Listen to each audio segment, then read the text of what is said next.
1045 The Team, ESPN Radio. We're joined by Amin Elhassan, and at Amin ESPN is how you follow the man on Twitter. And right now with the deadline right behind us, we got so many big questions. Before we get into the trade deadline, you know, we're Knicks fans here in the Capital Region. We were dancing in the streets not too long ago. Thought they were going to get that 8th playoff spot, maybe even as high as the 7th or 6th. Then they lose 11 to 12. Who are the real Knicks fans? Who are the real Knicks? And should we be happy with the improvements and just take our winnings and walk away? I mean, I think at this point, you know, Porzingis, that's your good karma for the year. You got Porzingis. He is better than anyone's wildest expectations at this point. This was a win for the New York Knicks. And now everything else that happens this year, if they make the playoffs, if they don't make the playoffs, this is all gravy. And so I got a lot of buddies. Obviously, I'm a New York guy, so I got a lot of my friends hitting me up saying, what are they going to do? Do you think we can make a playoff push? I said, look, count your blessings. There are a lot of teams that don't even have that bright spot like a Porzingis to look forward to. For the Knicks, now is the beginning of trying to reimagine this franchise where this guy is the centerpiece for it. Where I'll be honest with you, 6 months ago, I don't know if we would have said that.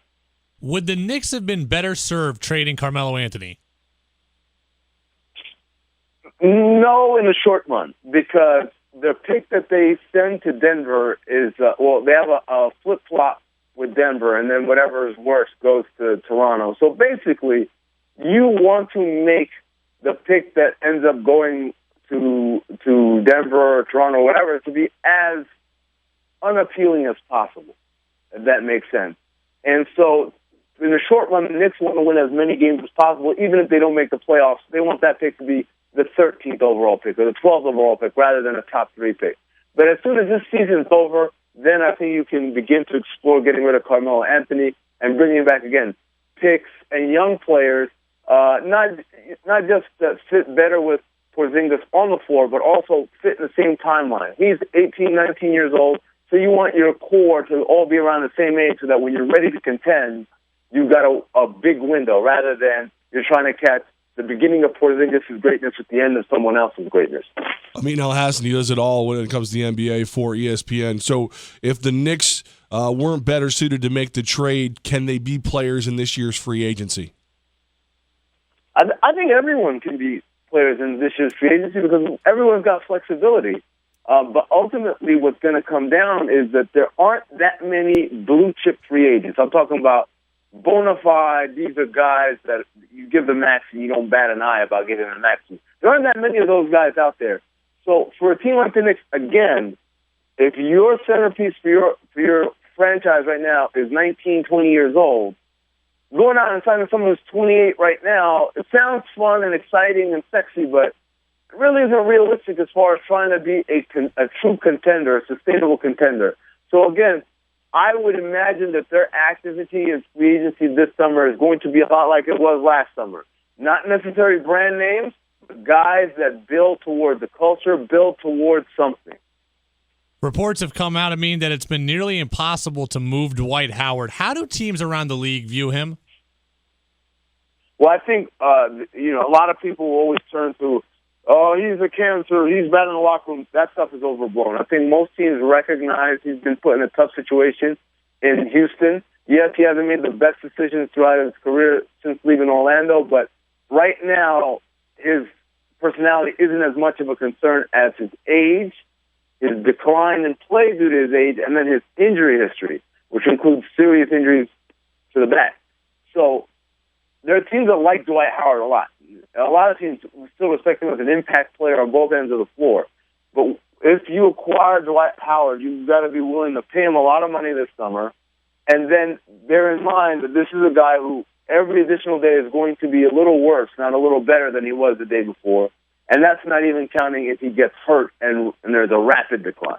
1045 The Team, joined by Amin Elhassan. Follow him on Twitter at Amin ESPN. We look at the Clippers, man. There's rumors they put Blake Griffin on the trading block. If they fall short again, is there a chance they blow this team up? Well, I don't think Blake Griffin is really on the trading block. I think that was more of a ploy to kind of just see what his value is like. Just to, they've never broached the topic. But now they're just kind of trying to figure out, what if we wanted to trade him? What could we get for him? But I don't think he's really on the block.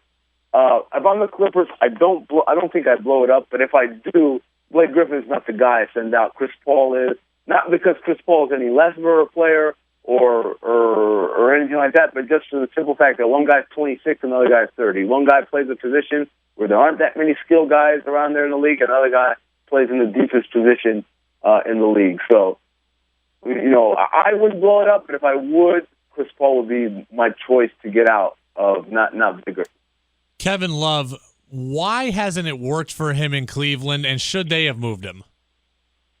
Well, no, I don't. I'll answer the second question first. No, they shouldn't have moved him because you fired David Blatt pretty much because he was unable to get more out of Kevin Love than just being a glorified spacer, just stand in the corner and shoot threes. So if that's why, and Ty Lue only had 10 games pretty much, give or take, with Kevin Love, and in those 10 games we've seen Kevin Love become more involved, why would you say, on second thought, this was a bad idea anyway? That just doesn't make sense. Yeah. So definitely, you want to give them time to figure things out. The other part of this also is you already have a lot of change, and you're the favorite in the East. I don't know how much more change you can do and withstand and still be considered the favorite in the East. Continuity is something that's so important in today's game that people overlook because we have this fantasy football mentality where it's like, I just need to do transactions. Give me deals. But that's not what builds winners. Golden State is great because they kept the core together. San Antonio is great because they kept the core together. Oklahoma City is great because they kept the core together. You don't get greatness if every day, every year, every month you keep changing. Holla at the Sacramento Kings, by the way. Amin Elhassan joins us on 104.5 The Team. Amin, I'm going to ask you to look into your crystal ball. When we look back on this trade deadline, what do you think is the trade that should have happened that we're all going to be going, man, they should have made that move that didn't happen? Honestly, I don't see those deals out there this year. Everyone's a buyer. Nobody's a seller. The teams that are typically trying to get out are teams that are giving up on their season. Well, this year, if you look at the playoff race, teams 9, 10, and 11 in both the East and the West still have a very strong chance of being in the playoff picture. So it's tough to see that. I guess the only team I would say, Toronto, they need to upgrade their power forward position. I think they have a great opportunity right now to be able to say they can take out the Cavs in the East. But that window, you never know when that window shuts. So right now the window looks open. I would say that they need to make a deal.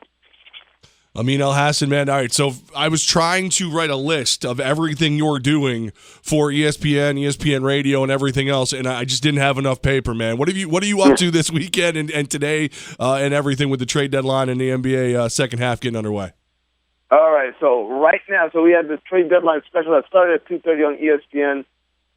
If you tune in right now, I am on that right now. I'm on NBA tonight, 1 a.m. Eastern. Tomorrow I co-host with Ryan Russillo on the Russillo and Canal Show, 1 p.m. to 4 p.m. Eastern.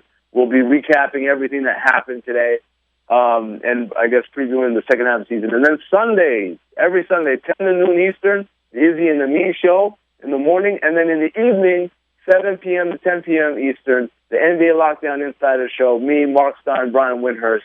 I know that's a lot of stuff, but if you love hoops, I'm your guy. Absolutely, man. We appreciate you, stepping out when you probably needed to go grab a drink and everything else, and grabbing a couple minutes with us. We really appreciate it. And back to work with you because, you look like you're taking a break, and we can't have that. Thanks a lot, guys.